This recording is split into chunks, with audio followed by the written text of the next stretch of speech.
Hey, it's the podcast guy. Sutton United Talk Time on podcast. It's the Sutton Podcast. And there it is! Sutton United of the GM Vauxhall Conference have put out First Division Coventry City, winners of the FA Cup themselves less than 2 years ago. And what a moment to enjoy for the fans of this Surrey side. They've had their moments before, but never one like this. But the whistle goes down. Delight for Sutton United.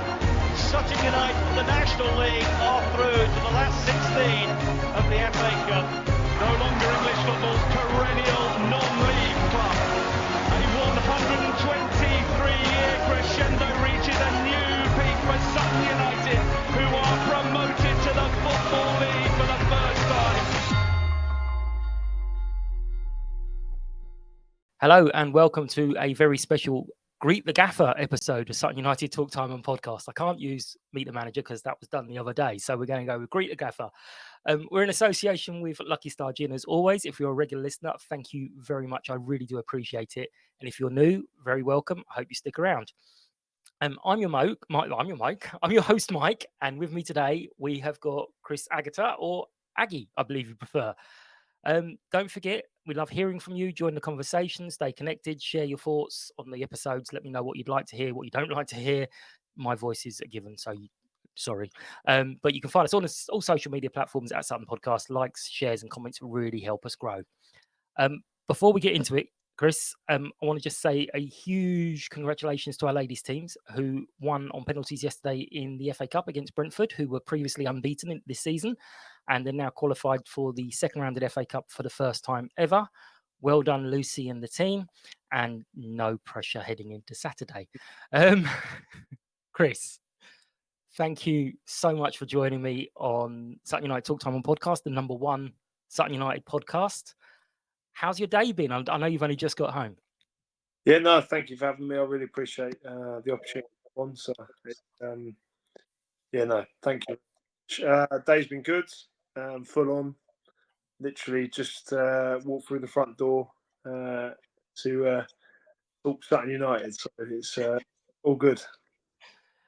Yeah, I've looked it up because you've had 6 games now, I think, off the top of my head. Another 2 this week, and Friday will be 4 weeks since you walked in the door. It's been quite busy. Has it felt like a lifetime already, or does it only feel like 4 weeks? No, it's gone quick. It's gone really quick. It's been full on. Your sort of feet haven't really touched the ground yet. I'll speak for all of the bases in that respect, but it's been really enjoyable. As I've reiterated countless times, the welcome's been brilliant. We've been made to feel at home, incredibly well received, and it's really given us a great feeling towards the challenge ahead. Excellent. I mean, you've done, like I said, a Meet the Manager. You're doing an open training session. You're getting everything sort of ticked off nice and early. Was that people, as in Claire, telling you, or were you going, yeah, I'll do all this. I'll do it. No, to be honest, for me, what you see is what you get. So if you get plenty of engagement from me, it's a reflection of my feeling towards the people that I'm representing and the people that I'm talking to. So the fact that I've been really open and want to share and want to engage is, as I said, a reflection of the welcome that we've received and how at home we feel. So, to be honest, when asked about these various opportunities, like for me, it's I want to grab both hands, and it is help me to engage with the supporters as well. Like it's cheesy as it sounds, in the home games we've had, it's been like our 12th man, and we need to build on that. And we're gonna absolutely everything to help get us out of we've walked into, and equally as well, the supporters know Sutton United far better than I'll ever know the football club. So for me, in terms of understanding what I'm representing, who better to ask than the people that are ultimately the lifeblood of the football club. Perfect. I mean, I've done some digging. I'm sure you know. We're going to go quite far back. So, Mum has told me a couple of things. Oh, Yeah, she has. So she was saying that you've been obsessed almost with football since you were about 5, and you were often over trying to wreck a green shed over your local wreck. What do you remember about those early days? yeah, I just as it in a nutshell, really. My dad was um, a football coach, played professional football in Germany. My family are all football dads. And really, I sort of didn't have much of a choice. But I didn't start playing to a half sensible level until quite late. I say quite late, like sort of 11, 12, whereas now you see young lads, they sort of play 5, 6, 7 years. I was probably kicking the ball around at 5, not particularly well.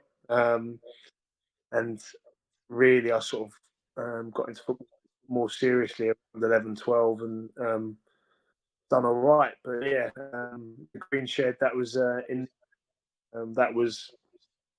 that was where we were probably the last generation of jumpers for goalposts, where as a kid, I'd be out with my brothers, him and his friends playing football, playing wall ball. I don't know what it gets called in Sutton, but down where we were, it was wall ball. And I can just remember, if you don't hit the wall, you lose a life. You lose enough life, you then go Yeah. stand on the wall. No, you have to stand on the Oh. wall, and then you have Ooh. my brother and his mate in the football at you from 25 yards. So, if you get hit on whilst on the wall, you go again on the wall next. That was a real lesson. Well, Passing tell the players to forgive me if I've just triggered a nice little memory for you to go, oh, that's a game.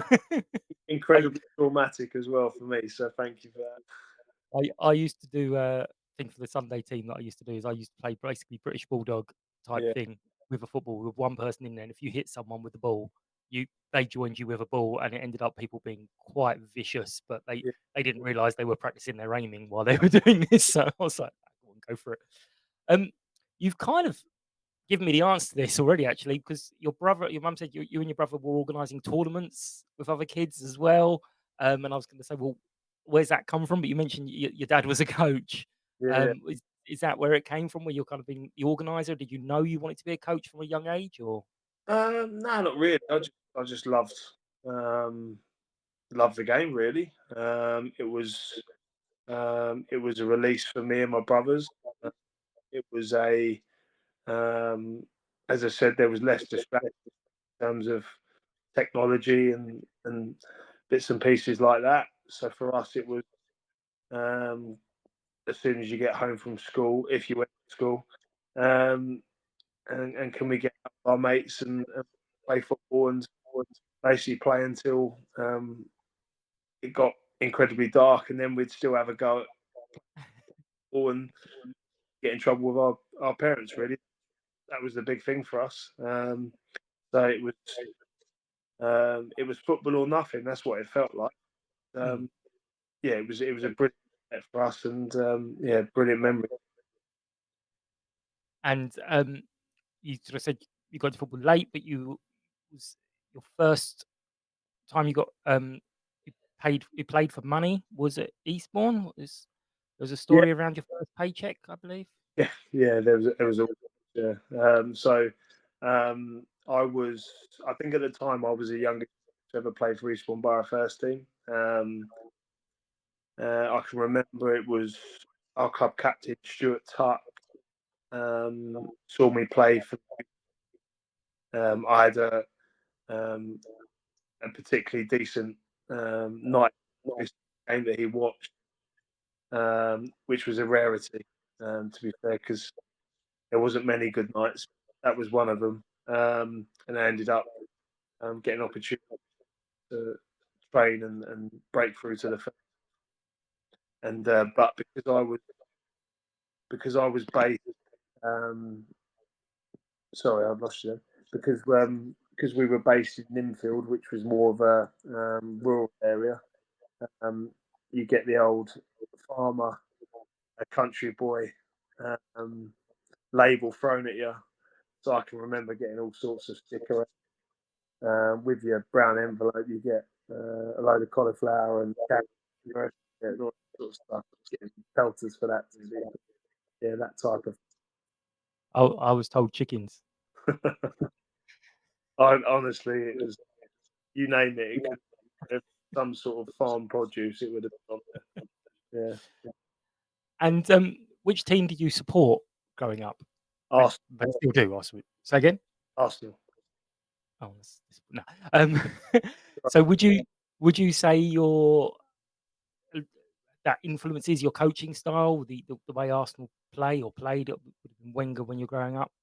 Well, I was quite fortunate because I think my dad was quite progressive in terms of he would talk to us about football on a level in terms of style, philosophy,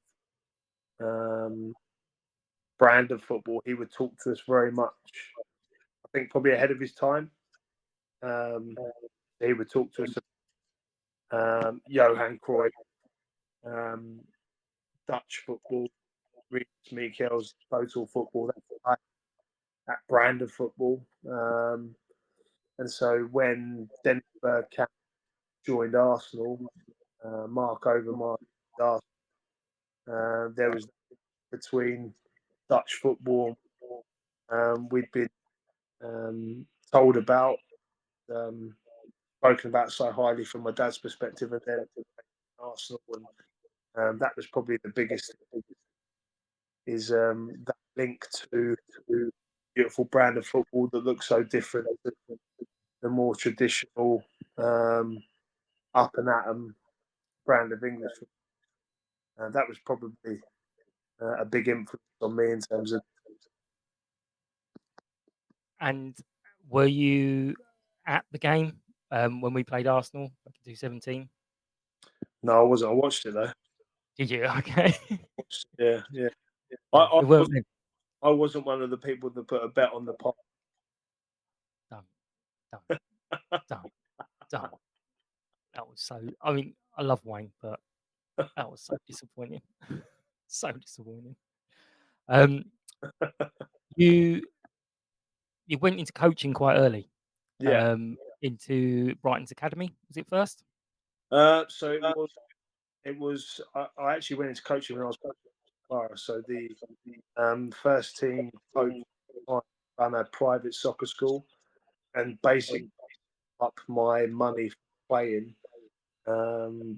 As I said, I was a bang average player, so I wasn't getting paid a lot of money. To top up my money for playing, I then started coaching. He, for whatever reason, saw a bit of a talent there. And then off the back of that, that's where it sort of started. So I was 15 when I first started coaching alongside playing. But to be honest, I didn't view it as a long-term career plan. It was purely football money on top of playing football. This is probably the best way to move forwards to then focus on playing. So, not earning much money, I'm seeing how Sutton might have attracted not much money. You obviously you had good properties management. How did that happen? Why did you make that jump from the coaching to the management side? To be honest, it was I wanted to lead. I had plenty of ideas, and I wanted to try and put them into practice. And what better way to do that them to have the autonomy and control over the environment to then what you think is the best thing to implement to try and ultimately win games of football. That was being honest, ego as well. That you want to be, from a coaching perspective, the main man. You want to team and leading a team uh, is also when you get winners in the FA Cup. Um, uh, FA Cup replay, 90th minute winner. Do you know what I mean? Like those moments, that emotion that comes with ultimately what you do it for. So that would be a standout factor why I made the show. And obviously, your levels have moved up a little bit. Each sort of move. What do you, if anything, do you miss about the slightly lower levels, or is it pretty much the same, just slightly less time on the ball for the players and all the rest of that quickness of thought? No, I think it's the higher you go because I genuinely because it's quite difficult sometimes to understand what an opposition's going to if they don't have a clue what they're going to do. So in terms of putting together a plan to try and negate an opposition's strengths or exploit their weaknesses, it can be quite challenging when genuinely they don't know what they're going to do. So how are you going to figure it out? And I went to Stevenage when I worked in the first team there on an interim basis. It was the first game we played MK Dons FA Cup, like second round. I think it was the second round. I can't really remember. But I actually saw the game easier because you could see patterns in the game. You could see themes in the game. So then patterns and themes can be obviously read, and you can then try and counteract them and affect it as opposed to being completely chaotic. And also, I think good players, yes, there's a degree of unpredictability, but generally, you what a good player do or wants to do or see. So again, it's less chaotic. The players are technically better, so there's less turnover again. Transitions, so it's more controlled. So that was the biggest confidence boost for me to sort of go, well, actually, I might be all right. I can really operate at a high because this feels easier to coach and manage a step forward where I started. And at the Meet the Managers event, you said one of the biggest lessons you had is that you're dealing with human beings. Mm. I've often said silly things like one of the players pulled up with a hamstring, and I'm like, oh, he'll be all right for Saturday. And then I sort of went, oh my God, I'll be lying on a bed for 2 weeks. And I'm just sitting there going, this machine will be fine by Saturday. Um, how does that kind of guide you on your day to day? I know it's only been a few weeks in the National League, but how does it guide you with remembering these are individuals, not just a player?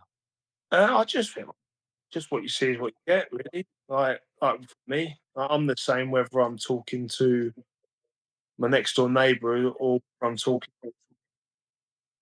David Ogbonna. Or I'm, what you see is what you get, and I think especially when it comes to a new environment, it's really important to remember that because it can be. It's obviously nobody likes new people en masse. It can be nerve wracking. You get imposter syndrome. You have doubts.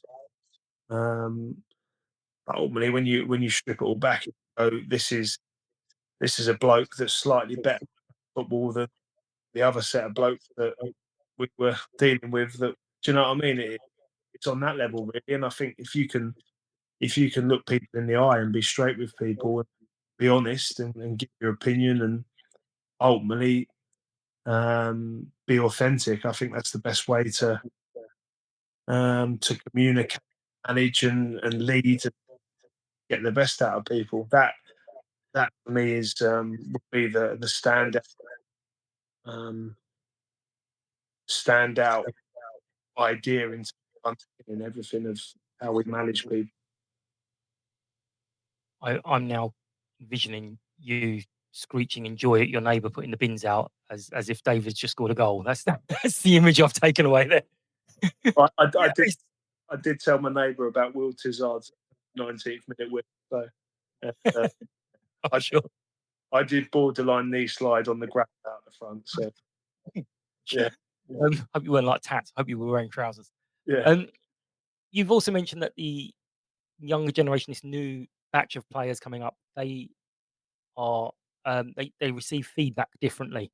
Now, obviously, when I was growing up, managers were slightly different towards their players, but now you were saying that it's actually not just a one-to-one chat. Sometimes it's you will arrange a video call or video clips or whatever. So talk us through how that kind of works on a practical level.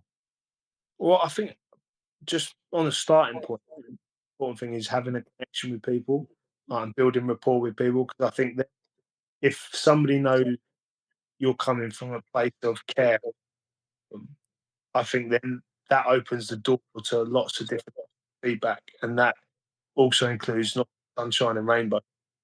And pats on the back, it also includes ultimately what the players got on Saturday after the game against Wilstone, which was anything but sunshine and rainbows. Do you know what I mean? It's that, I think that initial connection to build that rapport with the player for them to then go, oh, this he wants to help, and I think that's the starting point. And then I think it's also honest communication. Like we've got a leadership with within the first team squad, and we by them into how do you want to receive feedback? Like when do you want the team to be? What do you want to do on a second day recovery? As this type of thing, try and get their feedback or input onto the process, so they have a degree of ownership and ultimately like each individual. So again, there'll be some lads that you'll get far more out of on a phone call, where it's not face to face. You'll get more engagement from a unit meeting. You've just got the whereas equally, like Woody, you just look him in the eye, talk to him straight, and he wants to have a conversation. Like that's the it's ultimately again goes down what and who you're dealing with, and what we think is going to try and get them. And that's management sort of across businesses. That's all transferable because it's leading and building that trust within the team. I'm going to say who, but someone described you as kind, intelligent, and very hardworking. That was mum again. The kind, I know it wouldn't have been my wife. Do you think empathy is slightly underrated in football, or do you think the new generation of coaches have that empathy with players as well? Because there were years gone by. Someone had put up an old program from QPR, and I was reading it. Trevor Francis was having a go at one of the players who'd gone off to be at the birth of his child, and I was like, that just wouldn't happen nowadays. It would be like, nope, you've got to go and get yourself sorted out. Do you think that's a general thing for coaches now, or is it still a bit sporadic? I just think don't be a dickhead, really. Like, Yeah, it's like, and again, like part of being so I will make 1,000,001 mistakes every day, and I think it's taking responsibility for mistakes. It's wearing it. It's if you've given a direction or an idea to what actually it's turned out to be a horrendous idea. It's holding your hands up and going, do you know what? It probably wasn't the best thing. And I think ultimately, like you just got a part of it, common sense as well. There's a saying that common sense shouldn't be called common because it's not common. Like it's that type of thing in terms of like someone's going through a difficult time, or they've got things going on at home, but their head's not quite building, and they need time to sort it out. Well, give them an opportunity to sort it out. Like if if one of the players, for example, is travelling 2 hours. So we got it in a minute. Like Jackson is travelling nearly 2 hours to get to the ground when travelling at sort of 7:45. So where he's out injured in a minute, which is obviously less than ideal. Like the players have to report early in the morning, but if he comes in at that particular time, a lot of the traffic, and it's increasing his travel time, and bear in mind he's got a back injury, sitting in the car. It's like, this is just ridiculous. Well, let's just get him in later so we can avoid in a more sensible time, reduce his travelling time, and then we can get him back on the pitch quickly. So I think it's those types of things really. Again, like we give him the back end of last week off, but he can do the rehab or the work needed to help with back injury out in travel. He's a really brilliant senior, proper good character. Let's just sensible really. I think those types of things really, rather than it sort of just be labelled empathy, I think it's more just common sense. And how over your career have you balanced this being approachable, but having that line and maintaining standards? Terribly, probably. Yeah, again, I think it's being really clear on what the expectations are. Again, I think it's being honest, it's being straight with people.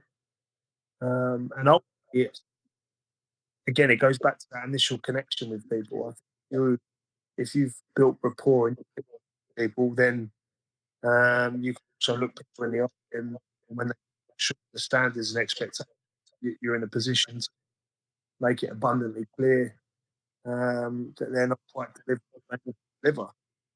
Again, that's being honest. Mhm. I've been in loads of changing rooms.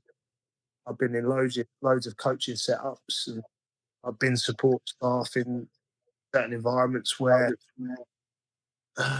we'll talk about a player or a player spoke about in terms of them falling short of standards and expectations, and you can see the player in the corridor. It's all fine. There's no issue. Like for me, you don't have the communication. There's a lack of communication. It's best people know it.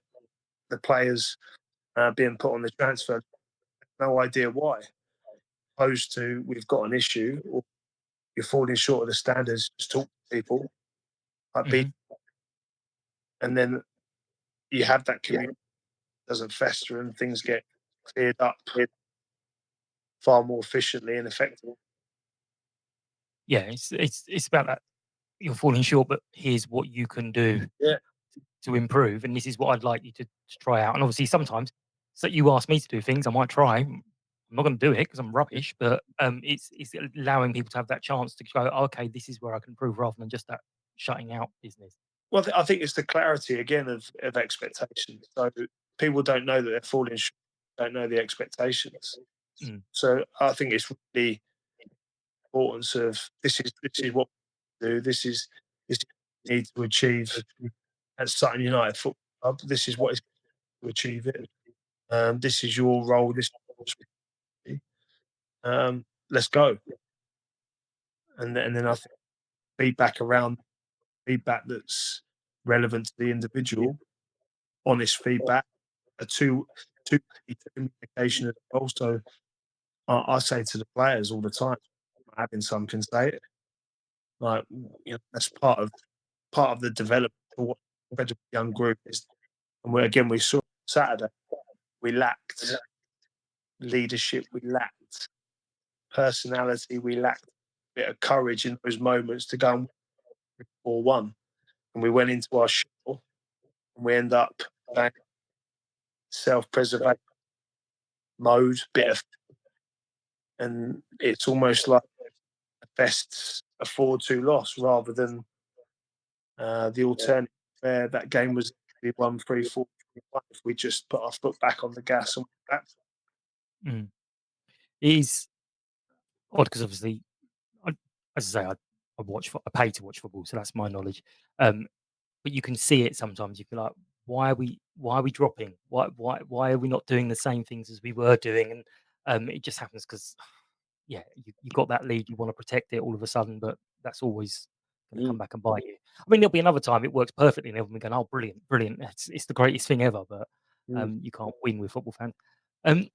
You mentioned in that talk that you quickly tweeted out, not tweeted out, you got on your WhatsApp group and mentioned that Steve had left, Yeah. and you were talking to the staff about a potential move to Sutton. What was the first conversation you guys had, and what made you think this could be the right project for you? Because obviously we were struggling and Worthing are on the sort of an upward trajectory. What made you go, well, actually, I'm going to move from this club where I've got everything going my way to somewhere to start over again? Did we have everything going our way? The way you want it to go, sorry. Or not, I don't know. I'll leave that for the Worthing podcast. No, look, for us, I left academy football because I wanted to go on a journey to see what level we can get to as a team management team.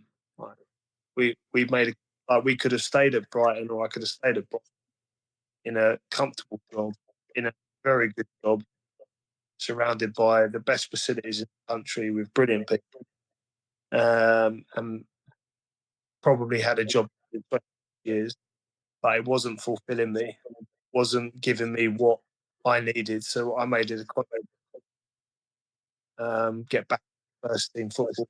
Again, like in terms of the 190th minute, that's, you can't put a price on that. So then with that in mind, and it was the same conversation with my wife both times. So when the opportunity came up to go to work, my wife actually said to me, "What's the point of leaving Brighton if you're not going to take it?" And I was like, "Yeah, good point." And when and it the Hastings to Worthing switch was far more difficult, far more conflicting in terms of my decision than the Worthing to Sutton, because I had a connection. It's my home club. It's the club that gave me the opportunity to get into first team. I had loads of success. So then when Worthing, it was a difficult decision. Whereas again, when Sutton I'm calling the opportunity, there was still a feeling of we're right at the start of the journey with Worthing, but we're doing fine. We want to progress. We want to make an impact as high up the football pyramid as possible. Now, we're better to do it than a club that's just come out of the Football League, that's got far better infrastructure, pitch, has been a professional football club. Football club is, in my opinion, ready again and go back to that level. It's obviously where things are going too well. We feel a real big impact. And for us, just a case of let's go. That was it. I mean, as soon as the reality of be a real serious goer, right, let's crack on. Let's attack it. Whilst I'm preparing for the FA Cup game with Worthing, I was also watching Braintree because I had more than one eye. Yeah, it was, as we view it as an opportunity where we can help a brilliant football club with a brilliant fan base, as they Hastings, and that is the best club because I love Hastings United. And in terms of the fan base, in terms of the staff, the people at the club, it feels like Hastings just steroids on a bigger version.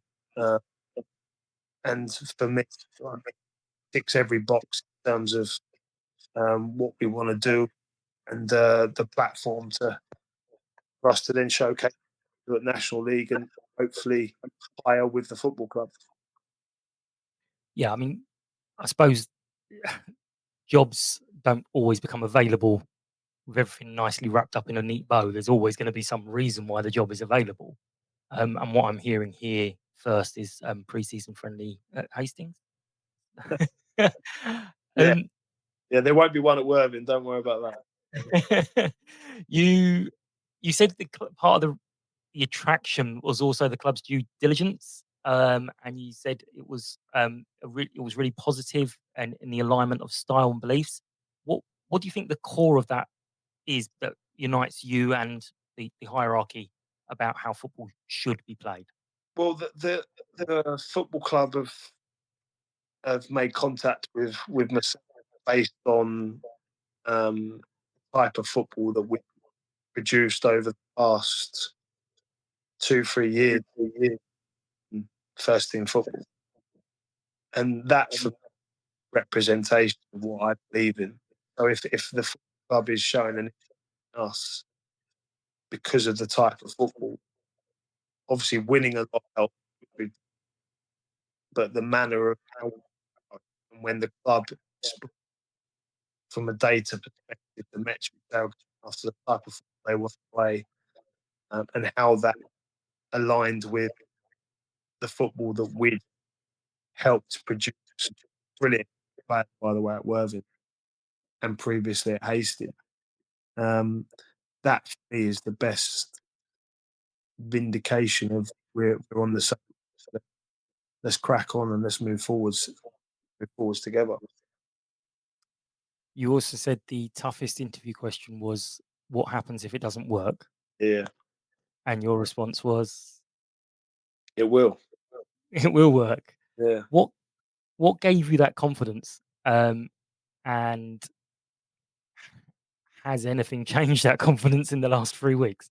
No, like what I'm going to try and say this sounding incredibly arrogant, but what gives me the belief that it always has. We've won wherever we've been. Hastings are 2 times we took up the relegation battle. Those teams ended up competing for and eventually achieving promotion. The team Worthing, the time of Worthing, the team that we over from brilliant manager Edwards is done an exceptional job. He's obviously gone back in there and kicked on again. Brilliant coach. We went in there and put a record total on the board, record every progress. First round of the FA Cup, we won a lot of games there, and this was all playing a type of football that so aligned with and your belief in, and we're unwavering in terms of our feeling that this is the best way to win games, and the fact that within 6 games we've managed to score 14 goals with a team that previously looked incredibly gun shy in terms of the opposition. We've done that, albeit way too many. The fact that we've managed to put together the club's longest this season, despite having minimal time group, and the fact that Hartlepool, who aren't a million playoffs, for spells that completely dominated them, and then playing a Wealdstone team on Saturday, we saw the previous week, despite losing to York that game, and went, oh, like these are good.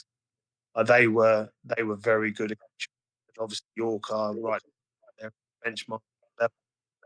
The fact that I think we could score 7 half against them, like genuinely, back this morning. We can undercook that. We should score 5. And we can produce that level of performance just a million miles away from where we will be. It only confirms our belief that we're on the right track. And equally, our issue come from us reverting back to, if I'm being brutally honest, previous, getting caught half of fear, self, negative football, which has then led to those goals being like you're bang on. Like the back line on Saturday at 2-0 dropped about 10 metres closer to goal. Just that simple adaptation, opposed to being 10 metres higher like we were in the first, which means we're a lot more. Means when we're attacking, we can counter press. When they eventually, we're in position to win first and together, and then we can stop counters at same possession and build pressure. Then when you drop that deeper, gap starts to open up, and you start first and second ball, get overrun, not as connected. All of a sudden, you start seeding momentum in. That for me, reinforcing of our. We're certainly on the right track. Excellent. You've brought Dino, Ben, and Frankie with you. Yeah. Not in that order, but you've worked with them before. What makes these guys people you just can trust? You know they're going to do what you want them to do. You're all thinking the same way. How important is that group? Because you've mentioned many times we, not me. And what makes this team so strong with the 4 of you? Well, Ben, I coached partly to blame for his failed footballing career. But I coached him when he was 17, 18. Very bright. So I then brought him to the first team coaching staff at Hastings Scout. He went out and watched countless games. Bibs, balls and cones, done the donkey work, done his apprenticeship. He then got promoted to team coach. Again, probably didn't deliver the sessions he wanted to, but further learned. He's also an excellent goalkeeper. He was a goalkeeper at Chelsea. He's a very good goalkeeper coach, but he hates being a goalkeeper. But he, as I said, incredibly skilled. During that time at Hastings, after I left, he's probably been involved in 2 games. And then when I come back to football, he was unwavering in his let's go again. Like there's risk to it.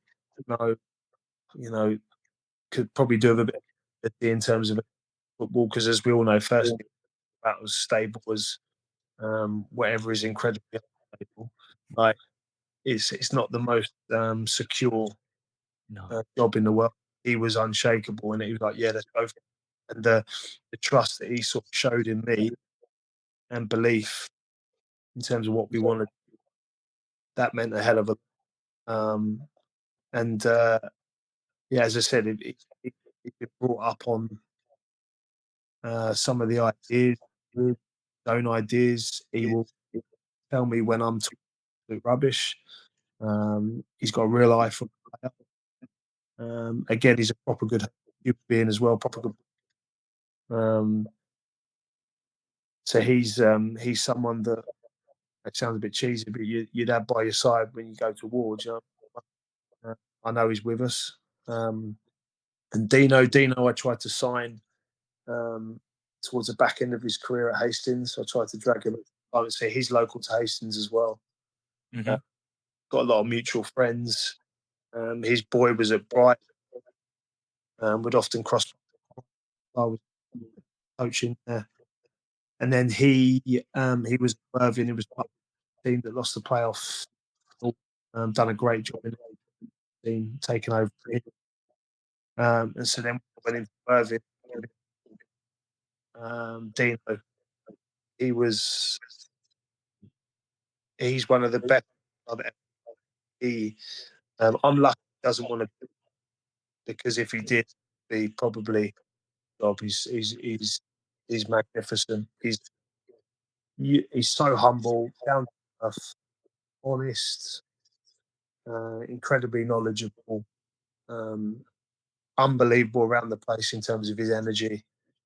And again, we've got real alignment in terms of how we see the game. So type of football that to implement.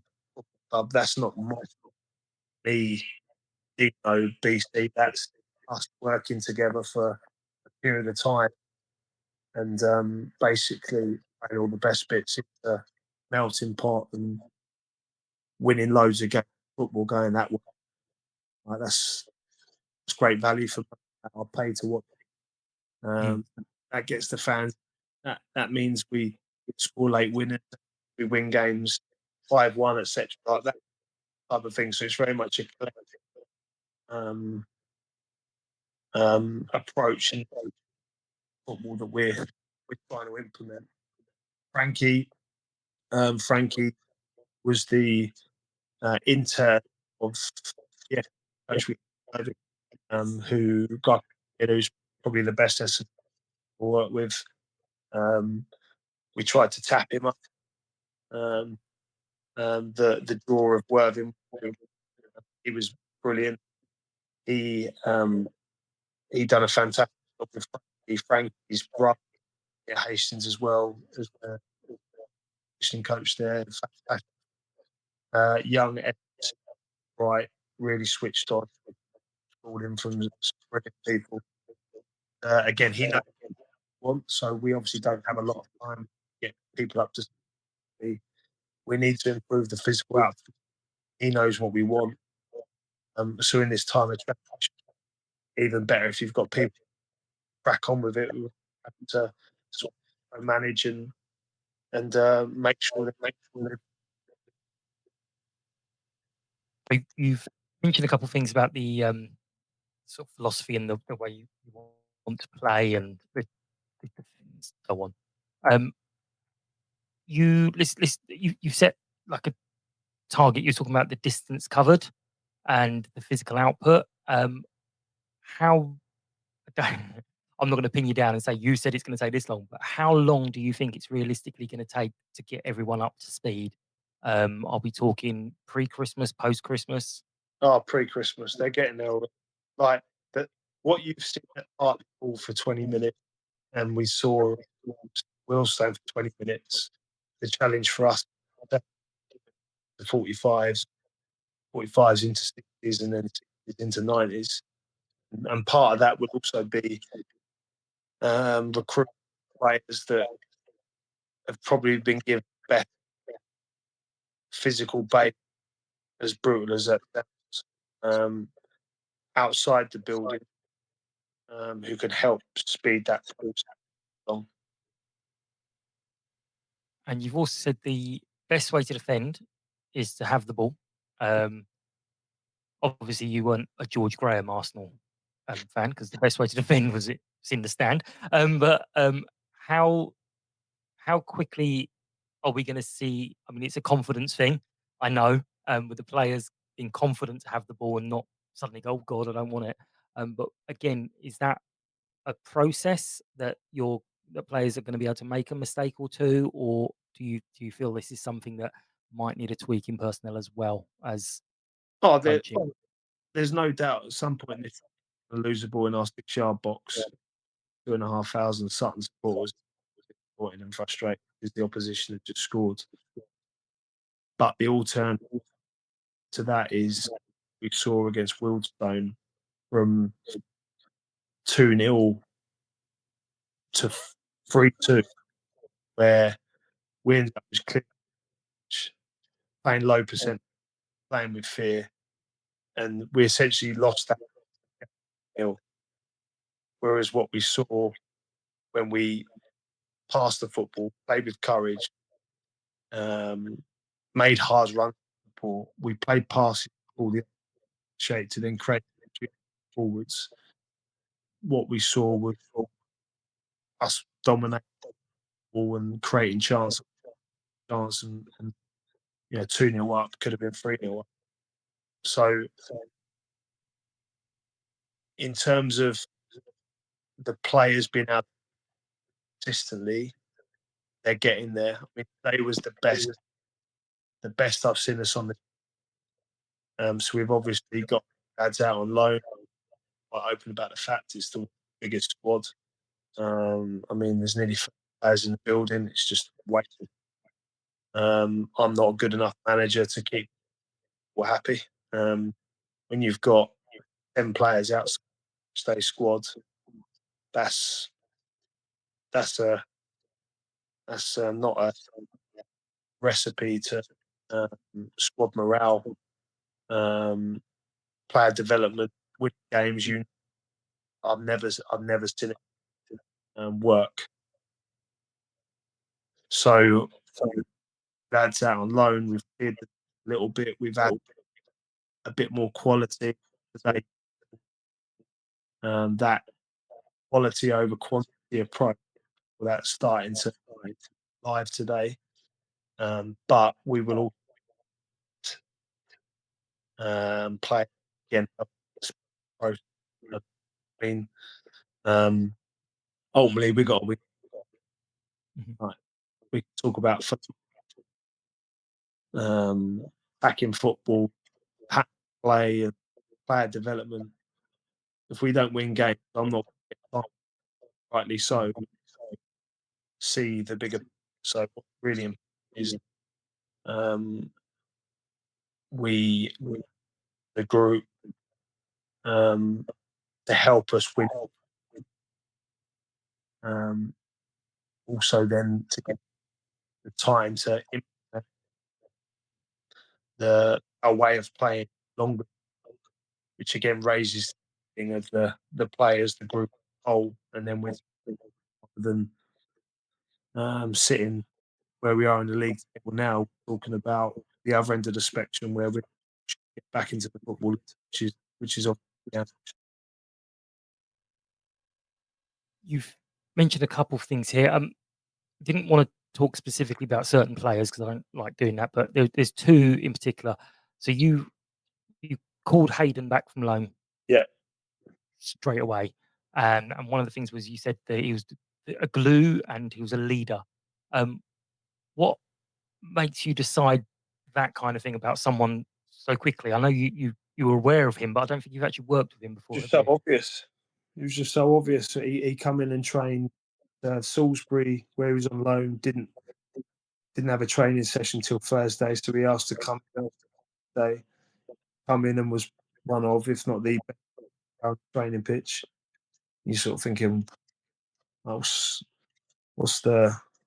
he been? And then when you're sitting down for lunch, the whole group gravitate towards cracking jokes, and the life and soul of the party. Great on the night. It was so obvious, and I just turned around and got back. So yeah, it was no sort of brilliant bit of reading between the lines, so blatantly obvious. Someone that could help us. Yeah, there'll be no nights out for him anymore. He's got a little baby now, so But home. That sums him up, though. He come in his partner's just given birth. He comes to train in the morning. Like fair play. Like I probably would have done the same to get out of the house, but he's obviously doing that because he's committed to his football. Do you know what I mean? He was. He's a, and you can see it in the games. He's been clearly my best player since he's come back. So, it was obvious. And the other, I have to admit, I was quietly punching the air because quite open with my lack of knowledge, but Dean was talking about Jack Wadham Mm. and saying that he's got the ability, the potential, but we need to unleash the confidence. And I was actually saying that a few weeks ago. Is like, I want Jack to understand how good he is and just go, this is my game, this is my football pitch, and all of you are going to give me the ball. How is it possible? I mean, earning millions in the Premier League, if you could answer this question, how is it possible to get that confidence with someone as quickly as possible? I think like the outcome's important. So if you see the reward for doing something, that's a great way to get people to buy in. Like Lewis Simper, as an example, before we walked through the door, August to October, had 4 goal contributions, and now he's at 11 goal contributions within 3 weeks of working together. So we do certain things, he's done it, and then he's seen the benefit of that. And now he looks like a player who, well, he's easily league. I mean, keep that quiet, obviously, but and like with Wads, it's obviously slightly different because he's a different type of player in terms of goal contributions. He's not going to get as many, but he's the one assisted assist. So again, just try and celebrate. The thing is with Wads, he's incredibly analytical, incredibly bright, and sometimes that can be a gift as well as a curse as well as a gift. And sometimes he understands the game too well. Will look at the risk versus reward and play safe and sideways backwards. And ultimately, for me, his best attribute is his passing. I think he's as good as anyone at the football club in terms of being able to break line and find players between lines and play forward passing. But when you are as bright as he is, you look at it sometimes and go, "Oh." So I think it's clarity of messaging. It's giving him a bit of a cushion as well in terms of, look, if you lose the world, like, that's it. Like, as long as you run around and you work hard and you do the stuff against the football, that gives you the opportunity, the right to then risk the ball, move it, playing forwards and turn it over. Again, not a problem as long as there's a reaction. And also, I think it's if you ask a lot of the, I've done this a few times. It's amazing the amount of times lads can't answer it. Like, what makes you a good player? And genuinely, the amount of players that they hadn't thought about it. And so then that leads to, well, try and remember your best performance. Like, there's one game out for everyone that was, well, it didn't for me, to be fair, because I was as a average, but like proper players have that one game where you go, I was good. I think trying to get them to reflect on that, and that will give you the clues in terms of what you've got to go after moving forward, then get closer to your best level and get closer to your potential. Yeah, you mentioned about Jack and his analytical. There was last season he scored against Man United under 21s. I think he might have scored the winner, and he literally just picked up the ball and looked like he was picking up a paper or something. I was like, "How come you didn't celebrate?" And he was like, "Did you watch the match? I was rubbish the whole game." And it was like, "Oh my god, you just scored the winner!" But Yeah, okay, I'm going to bow to your judgment on that. yeah, that is one. Yeah. So the you've obviously mentioned about the small impactful moments that you said, but how different is it from going into this room? You said you're going into a room full of almost strangers. You've known one or two of the players, but you're working with someone else's squad. You don't have the knowledge of what's happened before you 6 months ago, whatever, with these players. How difficult is that to sort of start all over again and say, right, everything that's gone on before doesn't count. This is where we're starting again. I don't think it is a case of saying that doesn't. I think ultimately you've got to be open to the best bits from the Premier, like, because there will be some good bits. There's no doubt. It's acknowledging them and making sure we keep doing that. So, there's no point undoing really good work. So again, the importance of having open and honest conversations with people, getting feedback from the players, the supporters. As the supporters see a lot more than what we think, and the supporters will pick up a lot more on certain aspects of the football club. Perhaps we give them credit. So I think it's those are open and honest conversations. And again, I think clarity of messaging. Like, this is what we've done after, what we believe in. At previous clubs, we've won a shitload of games. It's like we're going to play our front foot aggressive.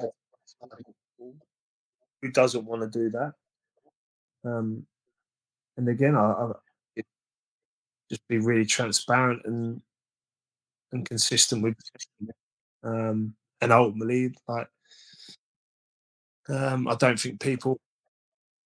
I think people can't follow. Do you know what I mean? I wouldn't. Why you wouldn't follow that? It's pretty simple, to be honest. You've mentioned data, which is good and bad. I mean, I was fascinated last season. I think it was there was a chat, and obviously we got Terry Bullivant, who is very much your old-fashioned scout, talking about the data, going, yeah, love it, and everyone's like, oh, hang on, we expected him to be against all this stuff. But do you rely on data to kind of start looking at the picture, or do you rely on your eyes and look for the data to back you up, or is it a sort of an amalgamation of everything? For me, it's probably a combination of all the above. I will never start if I haven't physically seen them with my own eyes. Like, never, because I've made that. Because data will give you information and detail. It won't give you all the information and detail. And there's certain things that you can't quantify on a spreadsheet. So when somebody can come up with a metric, which how big someone's heart and how much character they have and how courageous they are, their language is like, and what they're like as a team in terms of around the building, like when we saw in the canteen and how he was a magnet to when a metric form, then I will make decisions solely on data. But until that happens, I have to see. So again, we form more decisions, but it doesn't. It's not the deciding factor for me. Yeah, I can fully back you up on that, because I used to run a five-a-side team and we played over 200 games, and I had an average points per game of 2.3, which is very, very impressive, except when you look at my average time on the pitch was about 35 seconds. So I only came on when we were definitely. The thing is, it's amazing because there's so much context to it. So, Yeah. for example, you could have, you could have a centre back of a off the back of a game come out of the fixture with terrible aerial dual success. It could be awful. Now, that metric can be completely contrasted if he's against Didier Drogba, who's an aerial monster, as opposed to Jamie Vardy, who's going to play on the shoulder. Now, if he's aerial dual success against Jamie Vardy, the opposition have chipped the ball on top of the back line isn't the best. Then you go, oh, maybe that's an issue. Against Didier Drogba, you go, well, actually, against that level of opponent, 2 in 5 might be all right, because that's definitely not the average level target centre that we're. I think there's so much context to it, and I think, as I said, it can have an input or it helps inform, but certainly not for me. Won't be the be all and end all. Yeah, I remember I've said this on the pod before. Kevin Keegan years and years ago. I think they just played West Ham and they beat them something like 9-0. And they'd West Ham had led Sealy in goal, and Keegan came out and was like, "That is one of the best goalkeeping displays you will ever see." And the commentators were like, "What are you on about? You scored 9 past him." He said, "How many shots did we have on target? How many did he save?" And it turned out they had 54 shots on target. So yeah, he let in 9, but he kept out like 45. So Keegan was like, every young player should watch that goalkeeping performance because it's amazing. Now, you've kind of hinted at this. Don't want anything given away because the social media team will get very upset. Are there any squad changes planned? And is there any more staff coming? Because you mentioned Ben doesn't overly like the goalkeeping coach situation, but is there any more changes planned in the future, or is it we're going to see what happens over the next few weeks? In terms of staffing, at the moment we've got our academy goalkeeper coach Clive Offer working with the goalkeepers. He's doing a great job, to be fair. So that's an ongoing situation. Again, get goalkeepers that form that decision. And in terms of players on the pitch, there will 100 change. Okay. Yeah, look, And we need it. yeah. No, there's no point, but I'm not going to sit here and try and give you a answer. It's obvious we've conceded 6 goals in 6 games. So water's wet. We need to bolster the so One of yeah, those is a clean sheet. yeah, exactly that. Yeah, exactly. So it yeah, it's definitely something that we. And you've made a statement on this and at the managers' meeting that we're not looking at relegation, we're looking upwards, and there's no reason why we can't be a team that clicks into gear. Now, I was mocked the other day because I'd said we're only, I think, 16 points away from the playoffs. I haven't checked it since Saturday, and someone was laughing, going, "Come on, that's a lot." And I was like, "Well, we were sound like 26 points behind Ebbsfleet a few years ago, and we beat them to the title, and that was at Christmas time." So, what is the single biggest factor that needs to click for this target to start being ticked off and start picking up turning these draws into wins? Stop conceding goals. The answer isn't it? Yeah, I think clean sheet, a bit watertight for sure. I don't think it's one thing. I think it's a combination. As I said, it's the full output of the team, which is it's players becoming more familiar with our ideas, how we want to play. It's the reduction of the squad. So then we're working a smaller group, more contact with the players that are going to be in the building, that are more repetition, and player recruitment.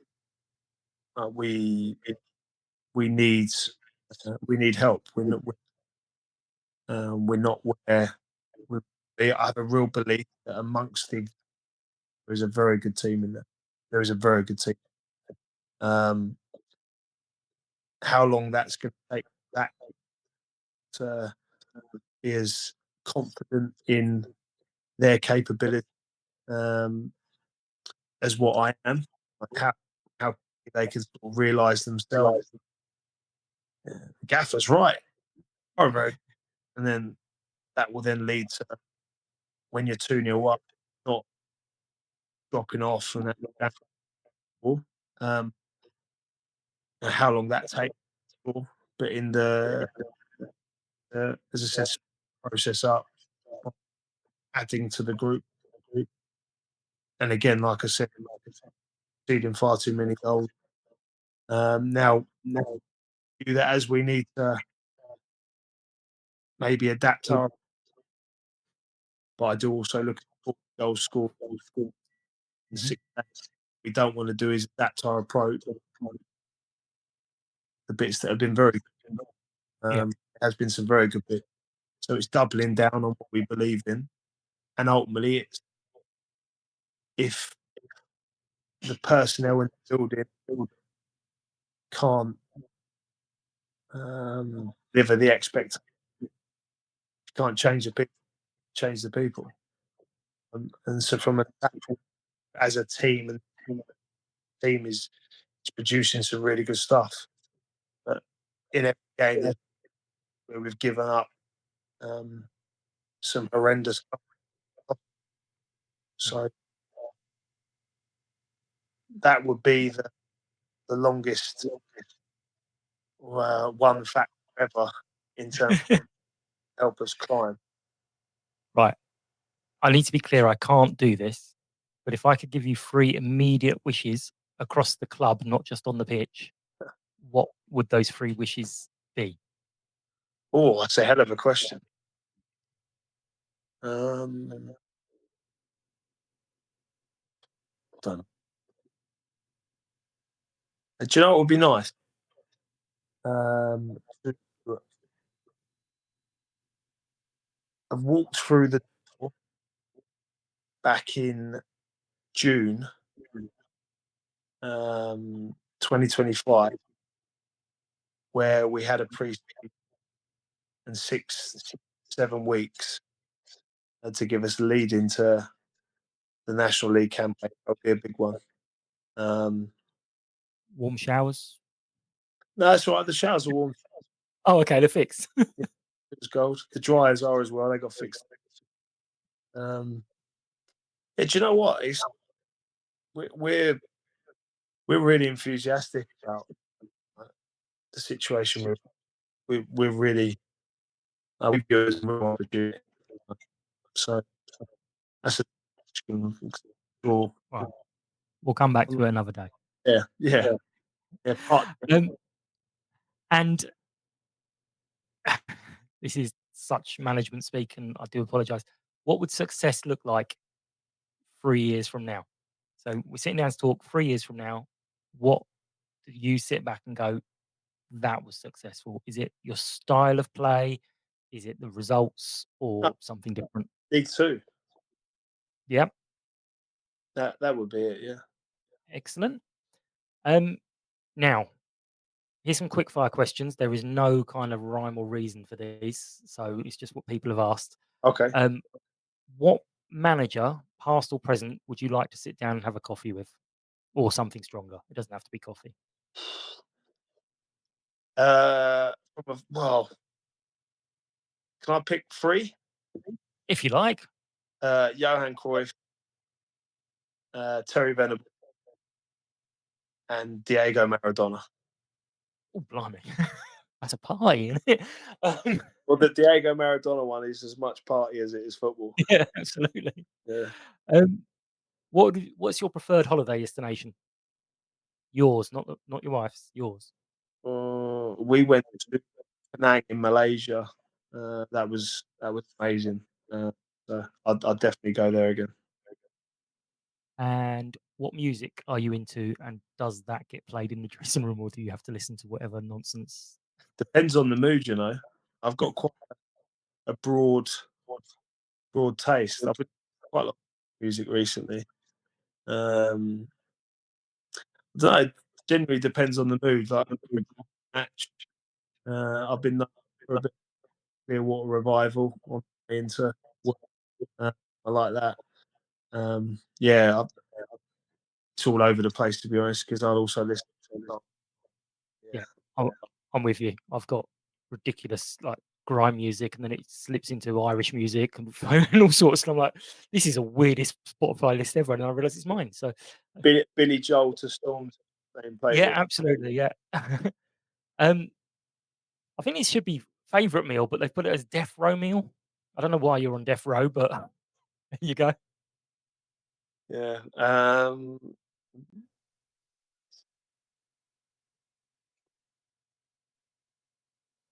I like a curry. Yep. What's been your favourite ground that you've managed at? Obviously, that's Gander Green Lane. What apart from Gander Green Lane, what favourite ground have you managed at? Torquay United was good. Is that because of the result or because you like the ground? The ground was very good. The atmosphere was great, and we were very good. I enjoyed Wood as well because of the result. Rochdale away. Yeah. But probably the Amex. Okay. Yeah. Yeah. Obviously. Yeah, Should have yeah. thought about that one. That was- Who you can either pick a coach you've gone up against or a specific player that you've managed against. Who's been your most difficult opponent? as a coach, he's actually working at Chelsea now. Guy called Harry Hudson. He was at Whiteley's. This was Alan McFarlane. I felt like they had our number. Right. That they forced us to change and adapt more than any other coach. Yeah, but we did beat them a few times, but it's a manner of play that was uh, a big departure from what we've become known for.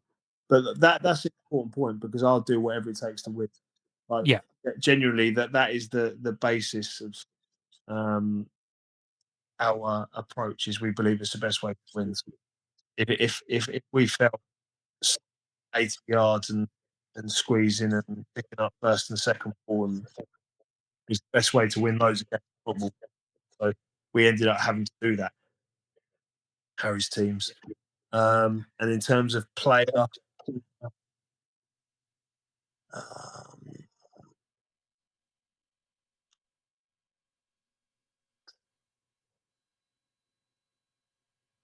you know Jordan Young at Torquay?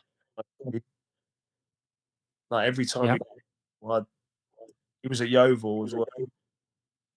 Every time he got the and Eric Osu's well born. He's a good player.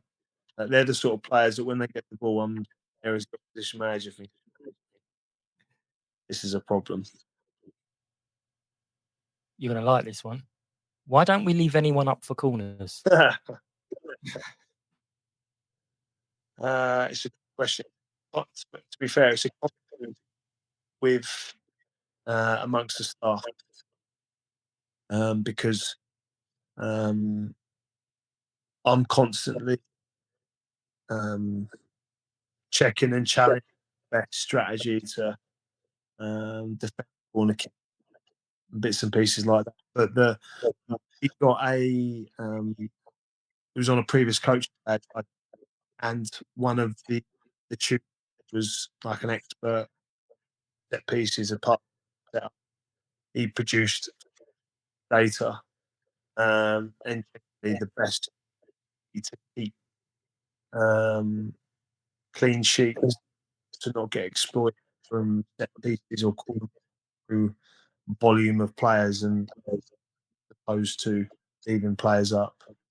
And also, I know Arsenal maybe do it because of the problem they had power. They'd rather have space to counter into it as opposed to leave players up, drag back, and then you're playing in to then set to then run it, opposed to Reed Pill and co carrying the ball up the pitch with 100 metres of space open. Yeah, and if we've got when he's got his confidence back, we've got Nadders flying and David flying, then we can do that. Yeah. Were you surprised at the injury list that we inherited, or is it expected at a club? No. Fair enough. Having seen, this is ruthless, but it's honest. Having seen the work that the lads had done previously, surprised at all. Okay. This is an early one, but if you had to pick one thing about club in general, however you want to take that you'd want to protect, and one thing you'd like to evolve, what would they be? Protect supporters, 100%. I genuinely, I'm not just saying that to get a decent vote. Like, genuinely, the supporters and evolve. It would be the support want more of it. The very next question is the last one for you. You'll be pleased to know you can have some dinner now. Right. How important are the fans, and what is your final message for them? What do you want from them? Yes, you guys are providing entertainment, you're providing everything, but what do you want from us as well, and how important are the fans? Genuinely, after the game on Saturday, I was, because obviously it's the first lost, so the intention for me to go over to the and clap, because I'm thinking, oh, nobody likes losing. We've thrown away a 2-goal lead. It's a horrendous second half. Like, we're in a bit of a situation. So you got those things floating around in your head. You're thinking, what sort of reception are we going to get? And genuinely, it was amazing. Like, it was, keep going, Aggie. You'll get there. Keep working hard. We believe in you. All this stuff. That's support. Like, that's support. So, genuinely, what we get as a team. Again, this isn't a fan vote comment. We're getting everything. It's our responsibility to produce a level of performance that par with our. If we do that consistently, or that target of 3 years lead, well, that's the least we'll do.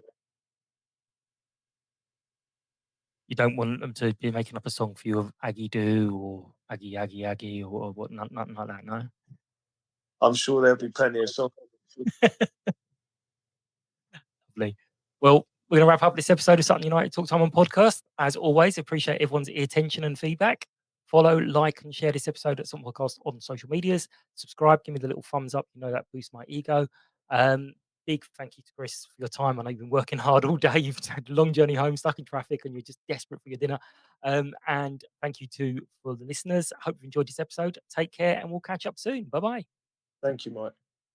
United!